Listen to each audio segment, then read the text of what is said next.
السلام علیکم ورحمۃ اللہ وبرکاتہ۔ الحمد للہ رب العالمین والصلاة والسلام علی سید الانبیاء والمرسلین محمد وعلی آلہ واصحابہ اجمعین۔ اما بعد فاعوذ باللہ من الشیطان الرجیم، بسم اللہ الرحمن الرحیم۔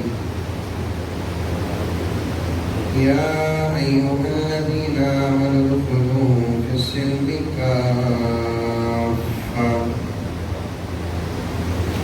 ولا تتبعوا خطوات الشیطان انہ لکم عدو مبین۔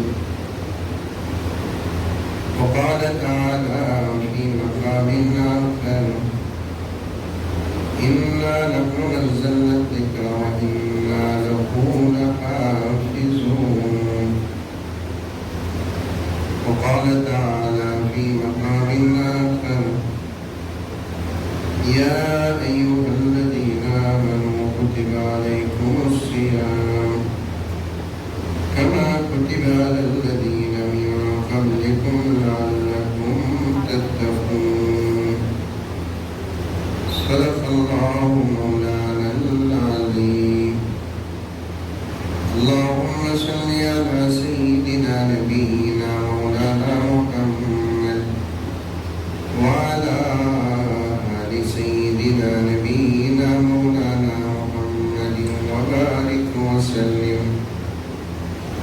اللہم صلی علی محمد بعدد اوراق الاشجار وبعدد أقطار الأمطار وبعدد دواب البرار والبحار وعلى آله وصحبه وبارك وسلم۔ اللهم صل على محمد كما هو أهله ومستحقه۔ معزز سامعین کرام، پوری محبت کے ساتھ، شوق کے ساتھ، الفت کے ساتھ، پیار کے ساتھ، ادب کے ساتھ، احترام کے ساتھ، اخلاص کے ساتھ دل کی گہرائی سے ایک مرتبہ درود شریف پڑھ لیں۔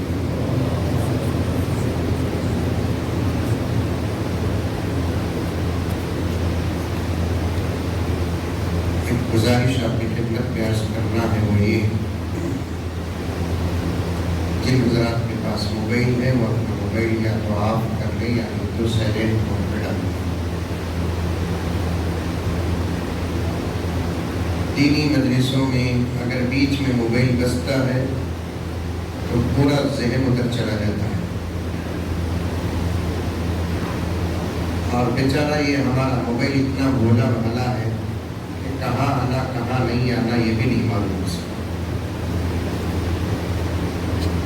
اور ہم اپنے موبائل سے اتنی محبت کرتے ہیں، ایک ماں بھی اپنے بچے سے اتنی محبت نہیں کرتی جتنا ہم اپنے موبائل سے محبت کرتے ہیں۔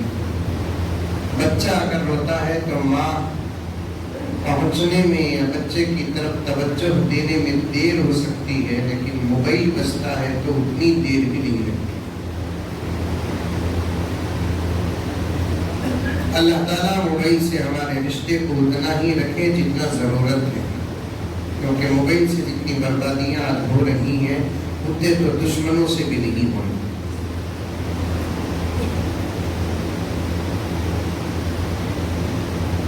غرض میں موبائل پہ زیادہ جانا نہیں چاہتا، ایک لفظ بول کر آگے گزر جاؤں۔ اس زمانے کا آدھا تقویٰ اس انسان کے پاس ہے جو آدمی اپنے پاس قیمتی اور اسمارٹ اور ترقی یافتہ موبائل نہیں رکھتا، جس کے ہاتھ میں سادہ موبائل ہو اور جس کے پاس جوانی ہو، سمجھ جائے کہ وہ اس وقت کا بہترین متقی انسان۔ آ رہی بات سمجھ میں؟ ارے آ رہی نہیں ہے؟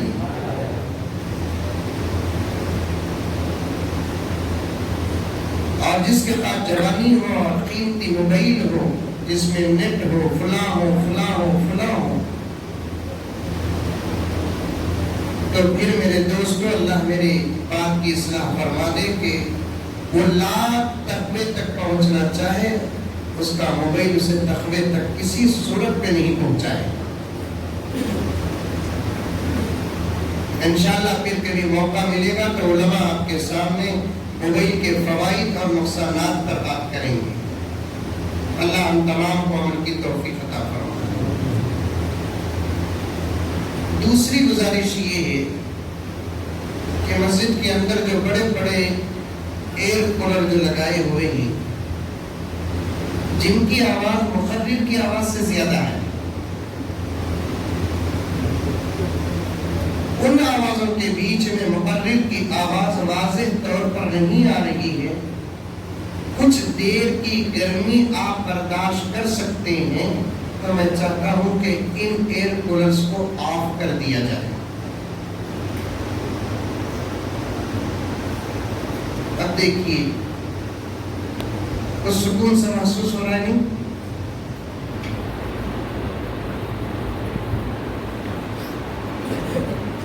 عزیزان گرامی، آپ حضرات جانتے ہیں حضرت مولانا مفتی غلام یزدانی صاحب نے آپ کو تسلی بھی دی ہے کہ اطمینان سے بیٹھے، کھانے کا بھی انتظام ہے، لیکن انتظار کی بھی ایک حد ہوتی ہے نا۔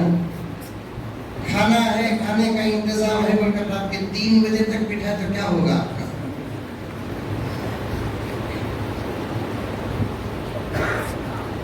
بہت اہم کام ہم لوگوں کو کرنا ہے، عشاء کی نماز پڑھنا ہے، جیسے کہ مستجاب دعا سے آراستہ ہونا ہے۔ پھر دور دراز سے آنے والے حضرات بھی اپنے اپنے مقامات کو جانا ہے، اس لیے زیادہ دیر بات نہیں ہوگی، اطمینان سے بیٹھے، صرف 2-3 گھنٹے بات کر کے بات ختم کر دیں گے۔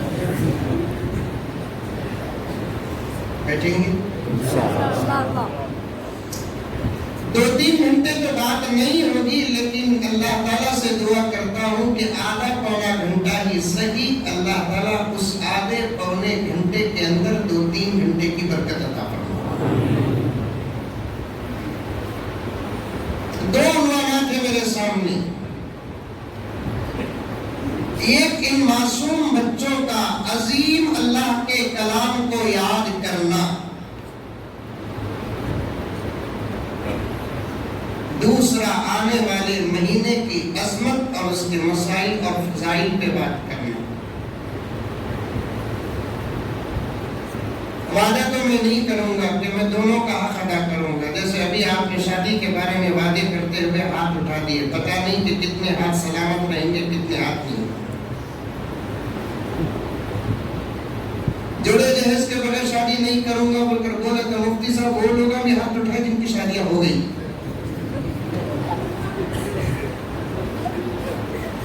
اب گھر والوں کو معلوم ہو گیا، ہی لگا ہاتھ اٹھائے بولے تو گھر میں یہ ہاتھ ہماری بھابیاں سلامت چھوڑیں گے۔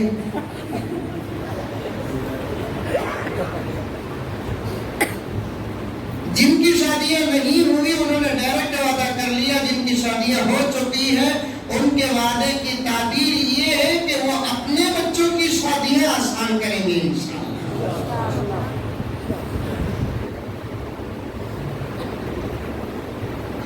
ایسا وعدہ تو میں نہیں کروں گا، لیکن دونوں کو جمع کرتے ہوئے گزرنے کی کوشش کروں گا۔ میرے دوستو، ایک سوال کرنا چاہتا ہوں میں آپ سے، کیا ہم اس دنیا میں ہمیشہ رہنے کے لیے آئے ہیں؟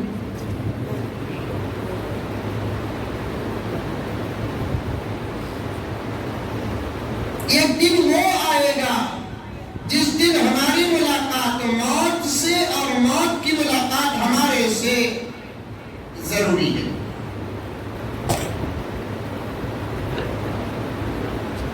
کتنا ہی بڑا انسان کیوں نہ ہو، اس حقیقت کے سامنے وہ سر جھکاتا ہے اور جھکا چکا ہے، وہ سب کا انکار کر سکتا ہے لیکن موت کا نہیں کر سکتے. دنیا کے اندر سبوں قسم کے مذاہب ہیں. ہر مذہب والوں کا اپنا اپنا طریقہ، اپنا اپنا آستہ، اپنا اپنا عقیدہ. کوئی کسی کو مانتا ہے، کوئی کسی کو مانتا نہیں. یہاں تک کہ ایسے لوگ بھی ہیں جو خدا کو بھی مانتے نہیں، خدا کا انکار کرتے ہیں.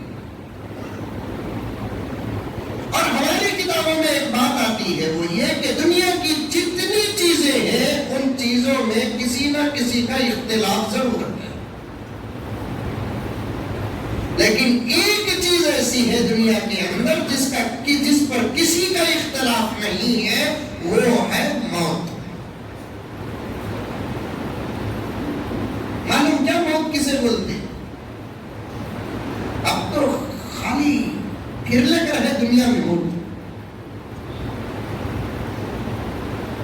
یہ کرونا کا وائرس جیسے ہی پھیلا، موت کو فرصت ہی نہیں ہے، بہت بزی ہے، بہت بزی ہے موت. کچھ لوگوں کو یہ بیماری آ کر مرتے ہیں تو کچھ لوگوں کو بیماری تو نہیں آتی، ڈر کر مر رہے ہیں. اللہ کا کرم یہ وبا ہے کہ نہیں ہے، واللہ اعلم بالصواب. چلی گئی تھی، پھر ایک دوسری لہر کے نام سے پھر دنیا میں آ گئی ہے. کتنی بات صحیح ہے غلط اللہ بہتر جانتا ہے.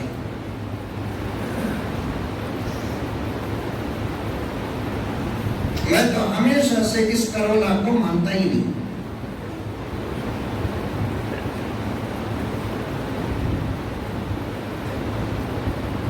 کیونکہ اسے ماننے کے لیے جو دلیل دنیا دیتی ہے وہ دلیل عقل میں آتی نہیں.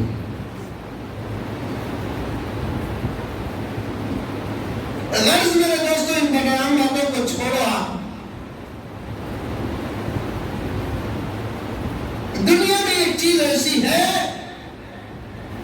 جس میں کسی کا اختلاف نہیں ہے. آپ کسی سے بھی پوچھے بھائی موت کے بارے میں تیرا کیا خیال ہے، سب یہی جواب دیں گے کہ حضرت یہ بھی کوئی سوال ہے؟ اگر موت میں اختلاف ہوتا تو کتنے لوگ اب تک باقی رہتے. جانے والوں کے سفر کو دیکھ کر ہم نے بھی یقین کر لیا کہ موت ہے.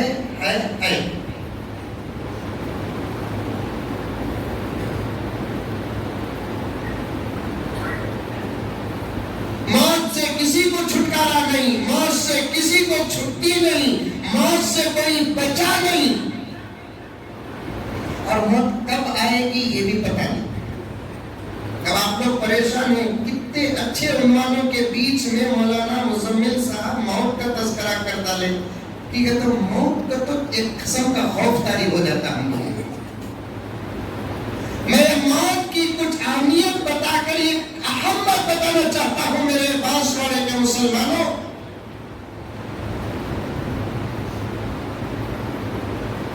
موت سے کسی کو چھٹکارا نہیں، اور مرنے کے بعد کی زندگی ساری دنیا کے مذاہب میں سوائے مسلمان کے کوئی جانتا نہیں. بنگلور کو جانے والا بنگلور کو محسوس کرتا ہے، حیدرآباد جانے والا حیدرآباد کو محسوس کرتا ہے، امریکہ کو جانے والا امریکہ کو محسوس کرتا ہے، یہاں جانے والا یہاں کو محسوس کرتا ہے، وہاں جانے والا وہاں کو محسوس کرتا ہے. دنیا کے اندر کوئی ایسا انسان بھی ہے جو امریکہ گیا نہیں لیکن امریکہ کو محسوس کرتا ہے؟ یہ تو عقل میں نہ آنے والی بات ہے. اگر آپ کا سفر کہیں اور جگہ کا ہے، وہاں جانے کے بعد وہاں کا احساس ہوتا ہے. مرنے کے بعد کی بھی ایک زندگی ہے. ابھی کوئی گیا نہیں ہم میں سے الحمدللہ، لیکن مرنے کے بعد کی زندگی کا احساس ہمارے پاس ہے کہ نہیں ہے؟ خاموش لاشوں کو دیکھ کر دھوکہ نہ کھاؤ، پرسکون قبرستانوں کو دیکھ کر دھوکہ نہ کھاؤ.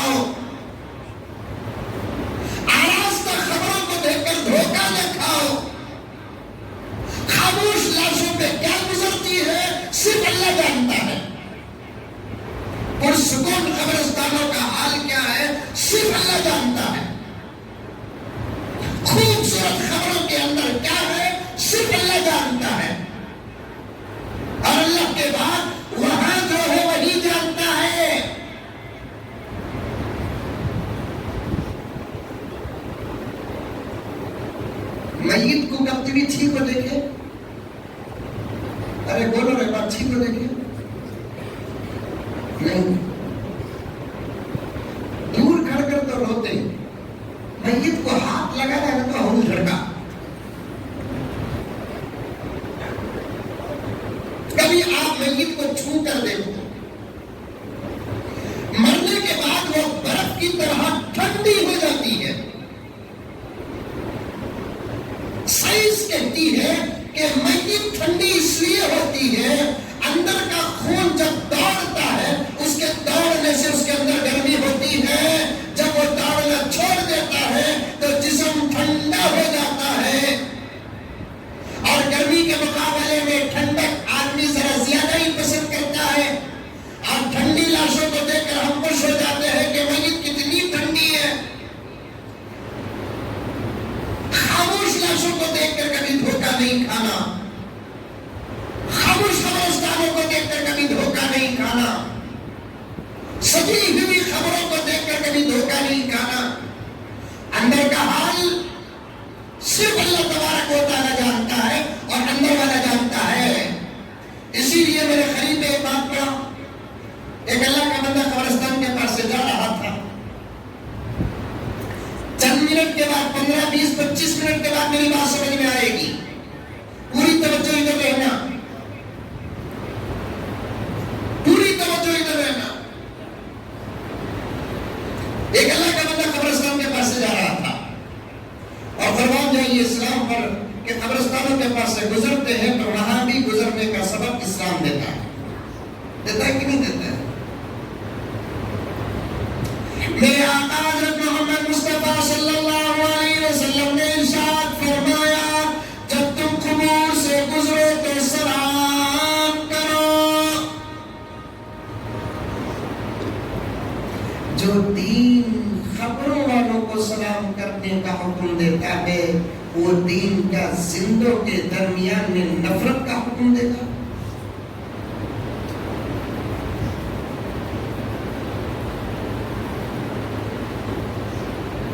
خبر والوں کو سلام کا حکم دے رہا اسلام. آج ہم مسلمان زندوں کو سلام نہیں کرتے. آپ دیکھیے بانسوارے میں سلام کتنا ختم ہو رہا ہے.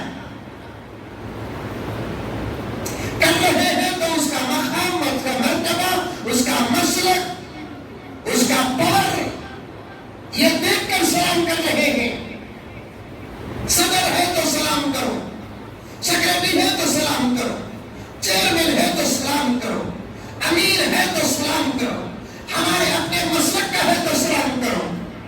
اگر غریب ہے، پپئی بیچنے والا ہے، پپیتا بیچنے والا ہے، انانس بیچنے والا ہے اور تپتی دھوپ میں حلال روزی کی فکر لے کر بس اسٹینڈ اور ریلوے اسٹیشن اور چوراہوں میں 2-5 روپے کر کے جمع کرتا ہوا 200-250 تک پہنچتا ہے تو اسے سکون ہو جاتا ہے کہ آج میرے بیوی بچے سادی روٹی صحیح اطمینان کے ساتھ کھا سکتے ہیں. ایسے غریب کو ہمارے گاؤں میں سلام کرنے والے کتنے ہیں؟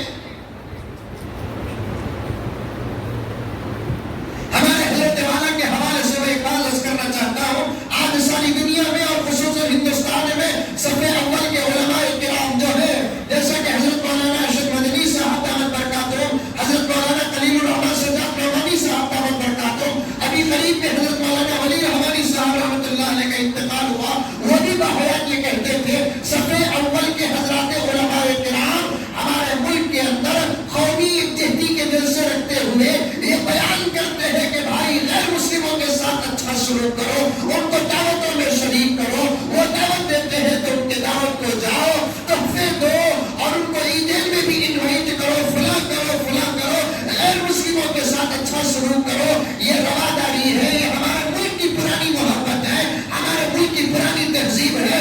اسلام کبھی انسانیت کو چھوڑنا نہیں چاہتا. دھرم کو بعد میں دیکھو، انسانیت کو پہلے دیکھو. اگر وہ انسان ہے تو انسانیت کا پورا حق ادا کرو. کیا آپ نے ان بیانات کو نہیں سنا؟ سنا کہ نہیں سنا؟ لیکن میں کہتا ہوں ہمارے بڑوں کا حسن ظن ہے کہ وہ ہمارے آپس کے تعلقات اچھے ہیں یہ سمجھ کے، اس لیے وہ کہتے ہیں کہ غیروں کے ساتھ اچھا سلوک کرو، لیکن ان کو کیا معلوم ہے کہ ہم اپنے اپنوں کے ساتھ کتنے برے سلوک میں، ہمارے اپنے اندر کے معاملات کتنے برے ہیں۔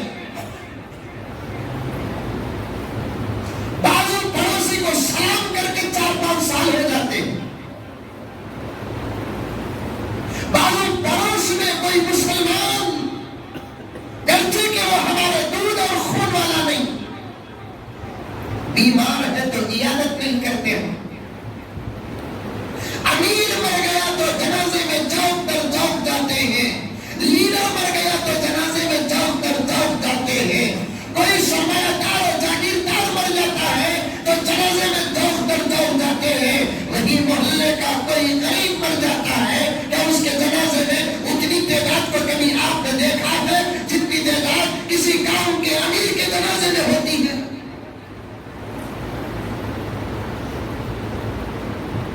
اور مرنے والا بے نمازی ہے تعداد سے زیادہ، مرنے والا داڑھی منڈوا ہے تعداد سے زیادہ، مرنے والا سود خور اور دنیا کے اندر سودی کاروبار کرتا تھا لیکن تعداد سے زیادہ، مرنے والوں کے بچے آوارہ تعداد سے زیادہ، مرنے والی کی بیوی بے حیا بے شرم بے حجاب بے نقاب تعداد سے زیادہ، یہ وہ مرنے والا جو کبھی نماز کو نہیں چھوڑتا، بطور خاص فجر کی نماز میں صف اول میں رہتا ہے، ایک وہ مرنے والا جس کی داڑھی جمال داڑھی نکلنے کے ساتھ کبھی اس نے اپنی داڑھی پہ وسترا نہیں لگایا، ایک وہ مرنے والا جس کے بچے وہ بھی حلال خور، ایک وہ مرنے والا جس کے گھر کی کسی بچی یا کسی عورت کو کبھی کسی ماحول میں بے حیا بے حجاب و بے نقاب نہیں دیکھا، اس کے جنازے میں تعداد کتنی ہوتی ہے؟ میرے سوالات صحیح ہے کہ غلط؟ ارے منہ بھی کھول کے بولو رے بابا، میں ایک پوائنٹ بتانا چاہتا ہوں، پوائنٹ، اس پوائنٹ تک پہنچنے کے لیے مجھے وقت لگے گا، انتظار کرنا ہے تو بیٹھو، بھوک لگتی ہے تو اٹھ کے جاؤ، مجھے پورا مضمون آپ کے سامنے پیش کرنا ہے، آپ کو سمجھانا ہے، آپ کو بتانا ہے، یہ رسمی جلسے نہیں کہ سن کر واہ کر کے اٹھ جاؤ، کچھ بننا ہے تو بیٹھو، نہیں بننا ہے تو اٹھ جاؤ، اگر بننے والا یہ بھی بیٹھا ہے میرے رب کی قسم اللہ کے گھر میں، اس کے سامنے 2 گھنٹے قرآن و حدیث کھولنے کے لیے میں تیار ہوں۔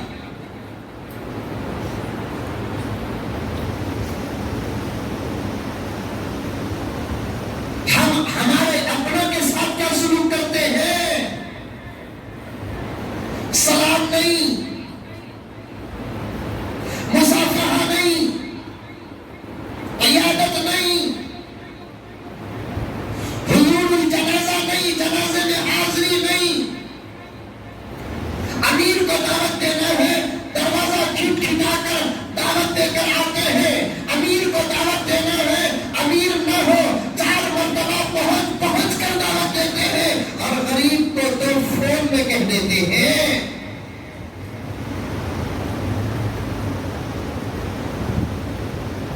بیٹے کی شادی ماں فلاں قبرستان میں آ جا،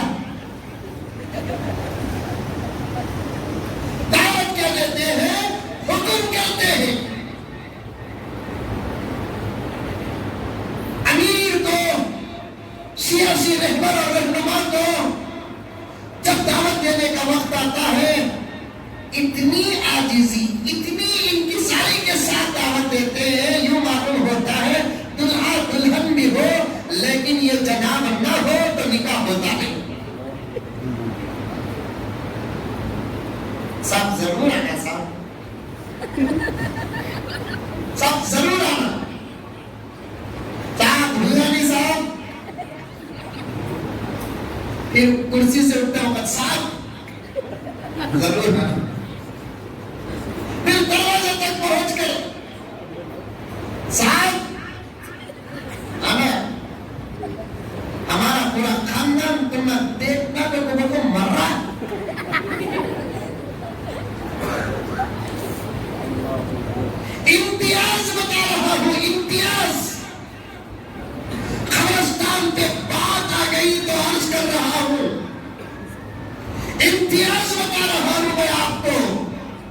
میرے نبی کی زندگی دیکھو، صحابہ کی زندگی دیکھو، اولیاء کی زندگی دیکھو، غوث خطب عطال کی زندگی دیکھو.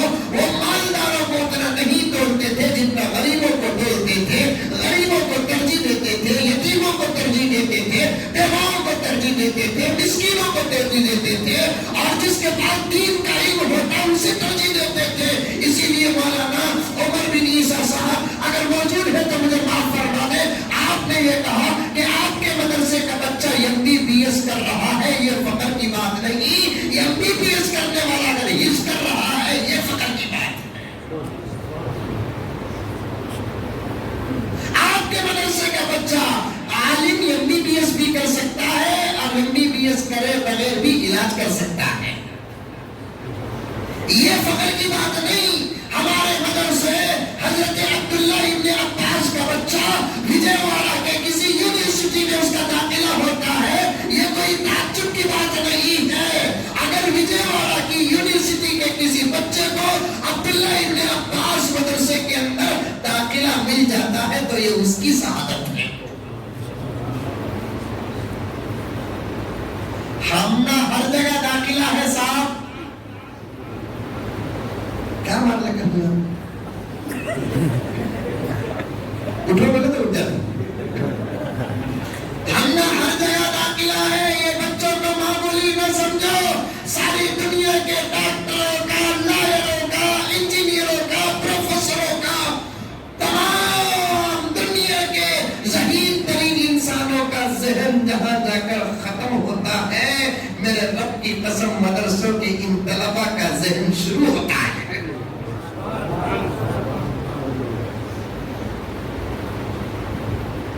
سلام کرو.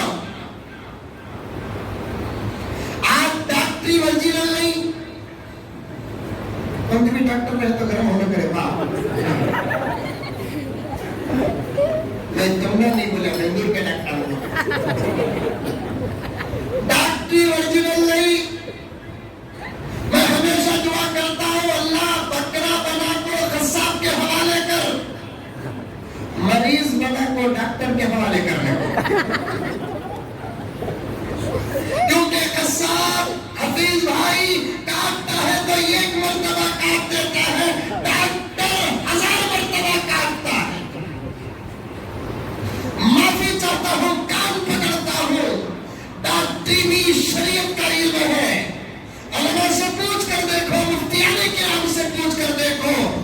العلم علمان، علم الادیان و علم الابدان. علم کی 2 قسمیں ہیں، ایک دین کا علم، ایک جسم کا علم.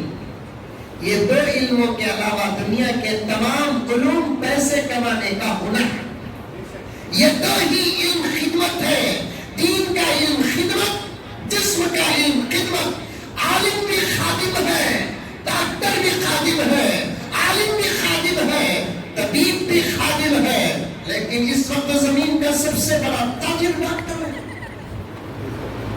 وہ بھی ورجنل نہیں. ورجنل بھی رہتا تو کیا ہے، پیسے گئے تو گئے، علاج بھی ہوتا نہ بول سکتے تو ڈر ہوتا. آدھا علاج تو ہمیں میڈیکل میں ہمیں کچھ عقل میں دوائیں جو اس کو لے لینی، ورنہ ڈاکٹر کے پاس گئے تو انہیں گھورتا سو گھورنے کو اور بیماری خراب ہو جاتی. ڈاکٹر کسے بولتے ہیں؟ مریض کو تسلی دینے والا ڈاکٹر. تمہیں بھی بولو ڈاکٹر. گارنٹی نہیں کسی مریض کی. ڈاکٹر کے پاس گیا تو کیا جی تم نہیں ڈاکٹر صاحب کیا کی ہو رہا ہے؟ کیا بھی نہیں جی، کھاری نہیں تمہیں اس کا ایسا ہو رہا ہے، سجاؤ جی میں دوا لکھ کر دے دوں. مرنے والا رہا تمہیں ایسا بولنا. اب کیا ڈاکٹر لیٹ کر ڈالے، ہوتا نہیں کبھی. مریض کے سامنے تو لے کو گھر کو چل جاؤ، انہیں سواری پر سے مرنے کا عادت مر جاتا.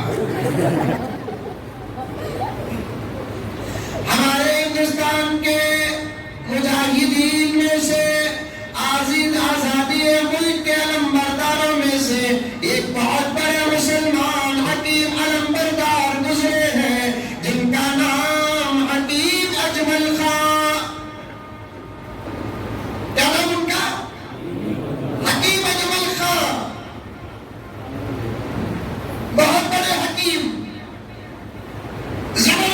حکیم، جڑی بوٹیوں سے علاج کرنے والا دور تھا، 6-7 مرتبہ کی خوراک میں بڑی بڑی بیماریوں کا علاج ہو جاتا تھا۔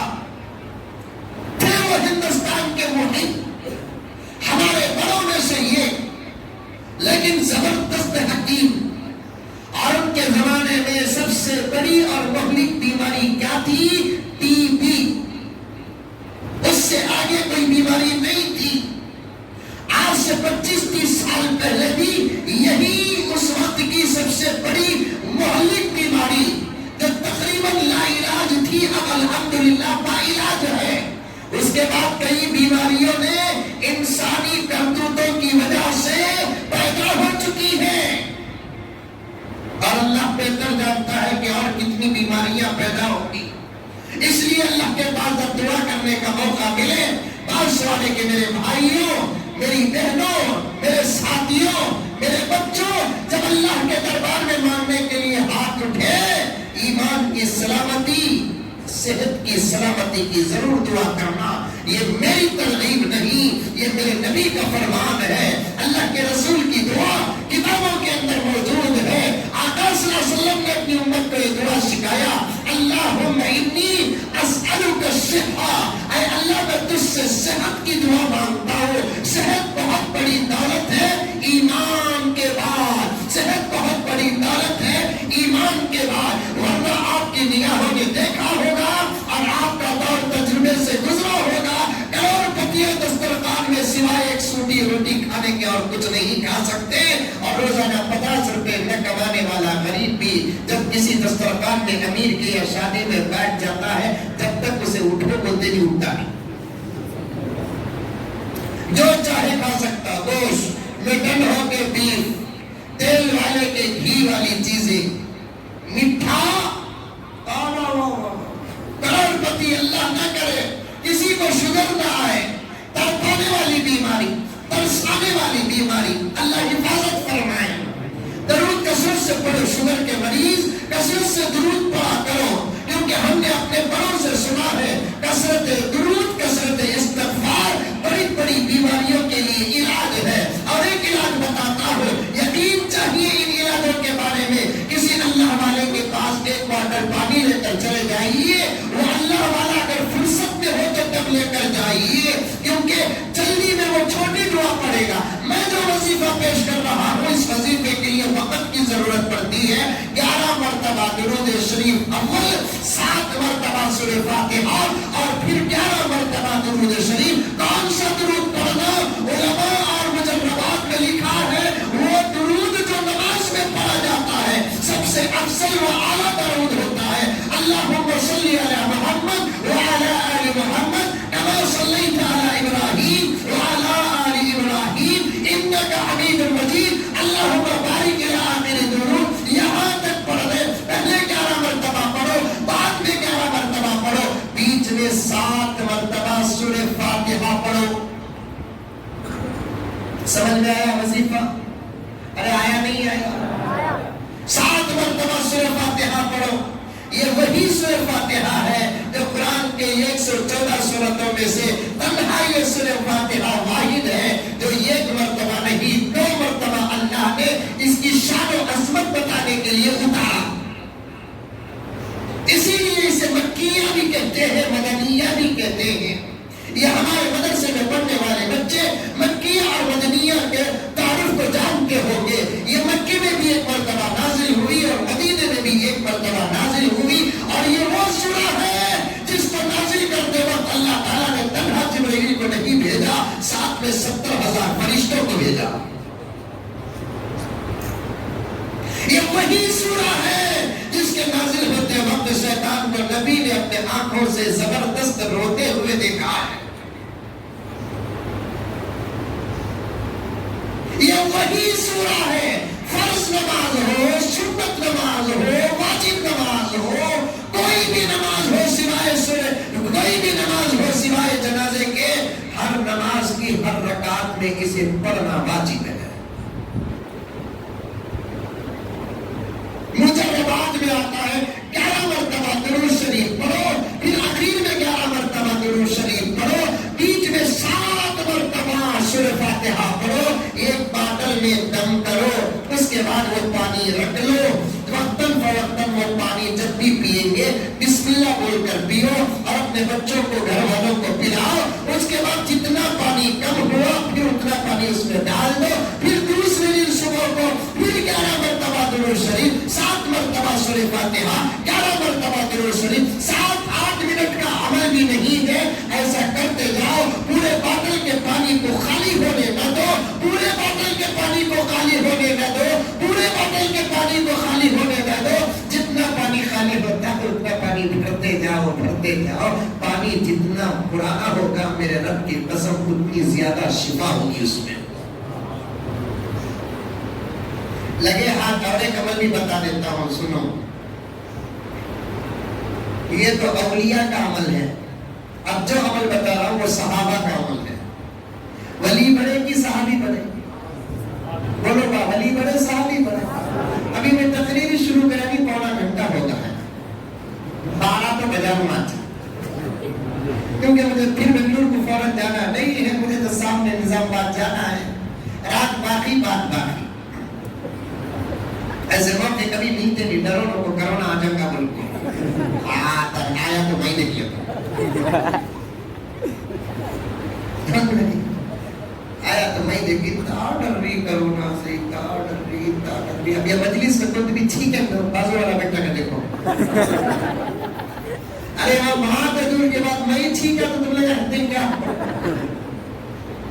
میرے دوست ابھی قریب میں آ کر بولے مولوی صاحب، ابھی 2 مہینے پہلے آ کر بولے، جو لاک ڈاؤن ختم ہو کر ہلکا ہلکا دور چل رہا تھا، یہ کھات ادھر کرتے یہ کھات ادھر چھوڑ کو کھڑنا کرتے، منہ میں ماسک ڈال لینا کرتے، ماسک۔ یہ ماسک ہے نا، اصل میں سزا ہے اللہ کی طرف سے۔ میں نے ایک ٹویٹ میں سری لنکا کے وہاں کے منسٹر کو ٹویٹ کیا، وہاں کے سری لنکا کے ایک منسٹر نے اپنے ملک کے اندر قانون بنایا کہ ہمارے ملک میں کوئی عورت برقع نہیں پہنے گی۔ میں نے ٹویٹ کیا، برقع اتارنے والوں ذرا ہمت ہے تو ماسک اتار کر دیکھو، برقع اتارنے والے ہمت ہو تو ماسک، ارے تمہاری اوقات ایک ماسک اتارنے کی نہیں ہے، کیا خاک تم برقع اتارو گے؟ ماسک بڑا کی برقع بڑا؟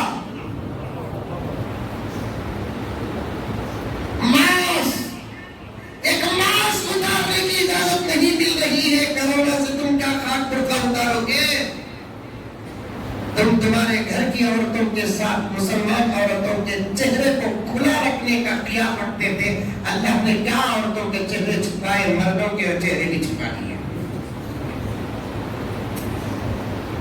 سزا کو سمجھنے کا دماغ بھی چلا گیا، سزا کو سمجھنے کا دماغ چلا گیا۔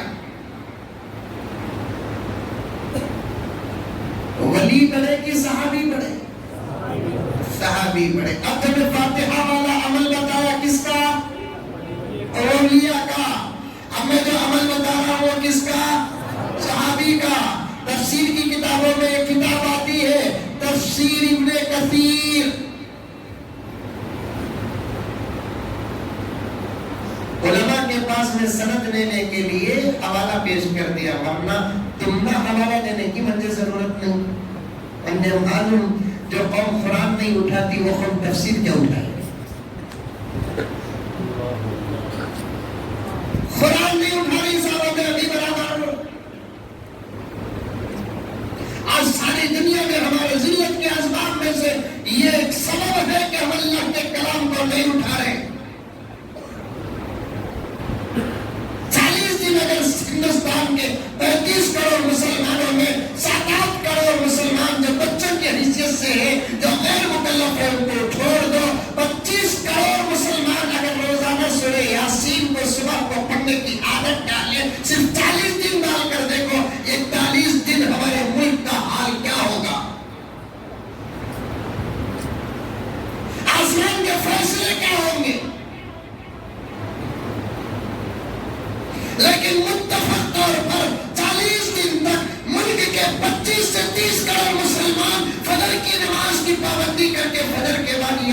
پڑھنا، اس لیے کہ یاسین شریف کے فضائل میں آتا ہے یاسین پڑھنے والے کبھی بزدل نہیں ہوتے۔ قرآن چھوڑے ہم لوگوں کے نگاہوں میں گرفتار ہو گئے، ہر غلیظ جملہ ہمارے اوپر ڈالا جا رہا ہے قرآن چھوڑنے کی وجہ سے۔ کیا تفسیر اٹھائیں گے آج کے نوجوان؟ موبائل اٹھانے چھوڑ رکھنے سے فرصت ملی تو نہ قرآن اٹھانے کے لیے۔ بات پر بات، وہ قبرستان والا واقعہ یاد رکھنا۔ اچھا، حکیم عبداللہ کا واقعہ چھوڑتا نہیں، کیا بھی ریورس کر دی ہے۔ اب اور ایک واقعہ بیچ میں یاد آ گیا۔ ایک گاؤں تھا، کہتے چھوٹا گاؤں، بانسواڑے میں سٹا۔ بانسواڑے والے کو غصہ آگا، ہمارے گاؤں کو حضرت چھوٹا بولے، بڑا چرے بابا میں کچھ آپ کو جنمنا کمرے کا بچہ کمرے کو پیارا، تم نے بانسواڑا پیارا، تم نے بنگلور پیارا۔ ایک چھوٹا گاؤں تھا، وہ گاؤں میں ایک چھوٹی فیملی، میاں بیوی، ایک کی دو کی بچے چھوٹے چھوٹے، لیکن یہ چھوٹی فیملی اپنے محلے کے امام صاحب سے بڑی محبت کرتی تھی۔ یہ کمال کی بات ہے، بنگلور سے آج مولی صاحب کو محبت کرنا کمال نہیں، اس کے پیچھے 5 وقت کی نماز پڑھتے نا، ان سے محبت کرنا کمال ہے، رائٹ؟ باہر سے آئے، گجرات سے آئے مولانا، یو پی سے آئے مولانا، دیوبند سے آئے مولانا، لکھنؤ سے آئے، بنگلور سے آئے، درباس سے آئے، کیا عظمتیں، کیا سعادتیں، کیا جھوٹا اٹھا رہا ہے، کیا چپل اٹھا رہا ہے، کیا کھلا رہا ہے، کیا کھلا رہا ہے، لیکن وہی آدمی اپنے محلے کی امام کے پیچھے ہاتھ دھو کر پڑ گیا ہے۔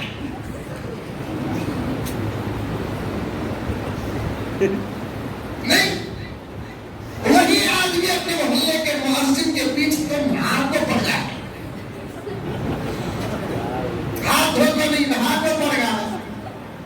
اسے قرآن پڑھنے آتا نہیں، امام کی خدمت نہیں دی،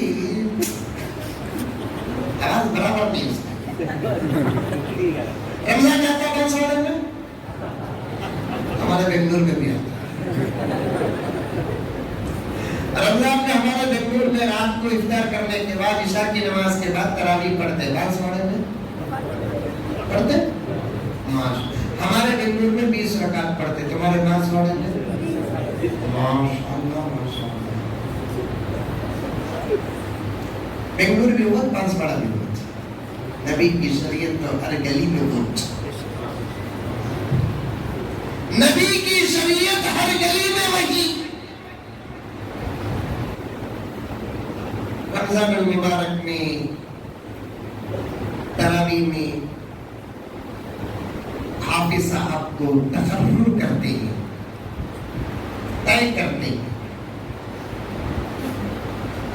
دیکھتے ہیں۔ ابھی قریب میں مجھے ایک مسجد سے فون آیا، حضرت ایک اچھے حافظ ہونا حضرت، آواز زبردست ہونا حضرت، قرآن پکا ہونا حضرت، واہ واہ واہ واہ، اچھے حافظ کرتے، آواز اچھی ہونا کرتے، قرآن پکا ہونا کرتے۔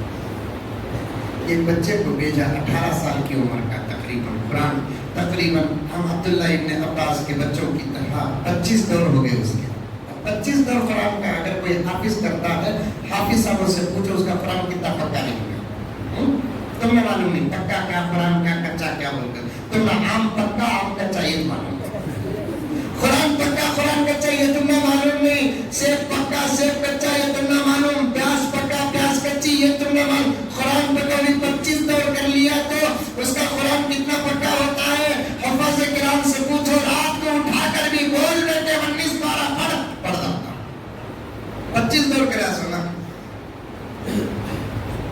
اور آواز بھی اچھی تھی۔ آج کل آواز بھی دیکھتے، آواز کیا ہو رہی، محمد رفیع کی خبر پر تو اٹھا لگا جاؤ،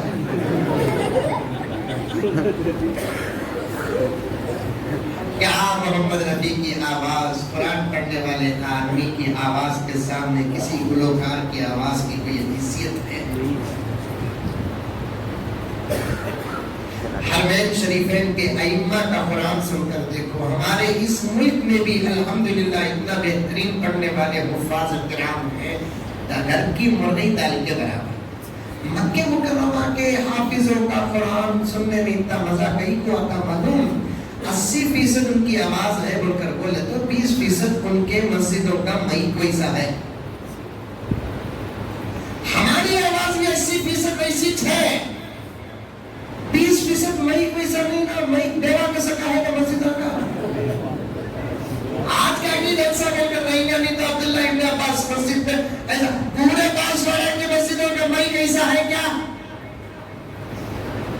وہاں حرمین شریفین, جزیرۃ العرب, سعودی عرب, مصر, دمام, دبئی اور کویت, شارجہ, یہ تمام علاقوں میں مسجدوں کا مئی کیسا معلوم؟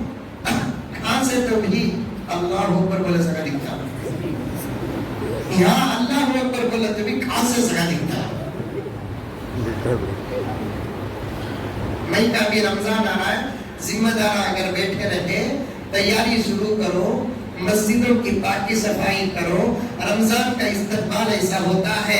ابھی بھی مسجد کے ذمہ دار اس بات کا انتظار کر رہے ہیں حکومت سے کرونا کے بارے میں کیا قانون آتا وہ دیکھ کو بعد میں دیکھیں گے. اگر ہمیں حکومت کے پیچھے رہیں گے ہمارا رمضان بند ہو جائے گا. اللہ پر ہماری نظر رہے گی, اللہ ہمارے رمضان کو کھول دے گا. ہمارا ایسا ویسا گزرا, اس سال بھی گزرنے کی خواہش ہے کیا؟ ایک مرتبہ سازش میں گرفتار, میرے آقا نے فرمایا میرا غلام ایک سوراخ سے 2 مرتبہ ڈسا نہیں جائے گا. ایک مرتبہ گزشتہ سال ہم ڈسے گئے ہیں, اس مرتبہ نہیں ڈسیں گے. اگر قانون آتا ہے 8 بجے بند کر ڈالو, چیف منسٹر سے پوچھو کہ چلا 8 کے بعد کیا کروڑا چون کھاتا, وہی 8 کے بجائے 10 کرو. 8:15 کو عشاء کی نماز پڑھے, 8 بجے تراویح شروع ہو, 9:30 تک تراویح ختم, 10 بجے لاک ڈاؤن کرو, کرفیو لگاؤ. آج اس وقت ملک کے اندر لاک ڈاؤن اور کرفیو کا نشانہ یا تو کسان ہے یا تو رمضان ہے, یا تو کسان ہے یا تو رمضان ہے. سازشوں کو سمجھو, خود دفاع کے لیے طاقت نہیں ہے, اللہ کے پاس سے طاقت کی بھیک مانگو. تیاریاں شروع کرو, رمضان کی تیاریاں شروع کرو. سودا صرف اسٹارٹ کرتے تھے, غلط نہیں, اسٹارٹ کرو. گھروں کو صاف کرتے تھے, گھروں کو صاف. مسجدوں کی صفائی کا خاص اہتمام ہوتا تھا, اہتمام کرو. اگر آپ کے مسجد کا امام حافظ ہے اسی کو ذمہ داری دو. اگر آپ کی مسجد کا امام حافظ نہیں یا حافظ رہ کر بھی کہتا ہے کہ میں تراویح نہیں پڑھا سکتا, تو ایک اچھے مجوید حافظ قرآن کا انتظام کرو. رمضان المبارک آنے سے پہلے رمضان کی تیاریاں کرنا بھی اللہ کو پسند ہے. ابھی تک کوئی تیاری نہیں ہوئی ہے, تیاریوں کا اظہار نہیں کر رہے ہیں, اس بات کا انتظار کر رہے ہیں قانون کا فیصلہ سنائے گی, حکومت کیا قانون لائے گا, حکومت کیا فیصلہ سنائے گا. کیا سمجھتے ہو, مجھے کہنے دو میرے دوستوں, کیا آج کرسیوں میں ابو بکر بیٹھا ہے کہ اچھے فیصلے کی امید لگائے؟ آج کرسیوں میں عمر بیٹھا ہے کہ اچھے فیصلوں کی آپ کو امید ہے؟ آج کرسیوں میں عثمان و علی بیٹھے ہیں, اچھے فیصلوں کا آپ کو انتظار ہے؟ آج کرسیوں میں بابر, ہمایوں, اکبر, شاہ جہاں, عالمگیر, اورنگزیب, بہادر شاہ ظفر یا نظام حیدرآباد کا یا ٹیپو سلطان کرناٹک کے بیٹھے ہیں کہ اچھے فیصلوں کا آپ کا انتظار ہے. یاد رکھو اب ملک کے حالات بدل گئے, ہمارے حق میں اچھے فیصلوں کا انتظار کرنا یہ ہماری اپنی حماقت ہے. ہمارے حق میں اچھے فیصلے آئے, نہیں صاحب وہ دور چلا گیا, سینے بڑے ہیں دل چھوٹے ہیں. انکل بولتے بھی 56 انچ کا سینہ. ہمارے حیدرآباد کے ولی کامل حضرت شاہ جمال الرحمان صاحب دعوت برکاتہ نے فرمایا سینہ بڑا رکھنا کمال نہیں, دل بڑا رکھنا کمال ہے. سینہ بڑا رکھنے سے کام بڑے نہیں ہوتے, دل بڑے رکھنے سے کام بڑے ہوتے ہیں. سینہ بڑا دل چھوٹا بولے تو جنازہ اچھا مردہ خراب.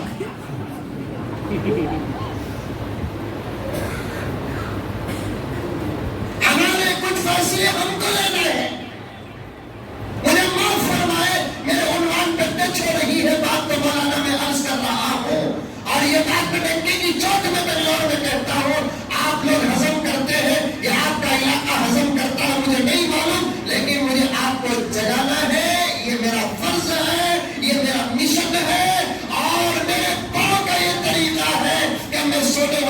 سلا کر جاتا نہیں، سونے والوں کو جگا کر جاتا ہوں۔ جاگ جا اے مسلمان سویرے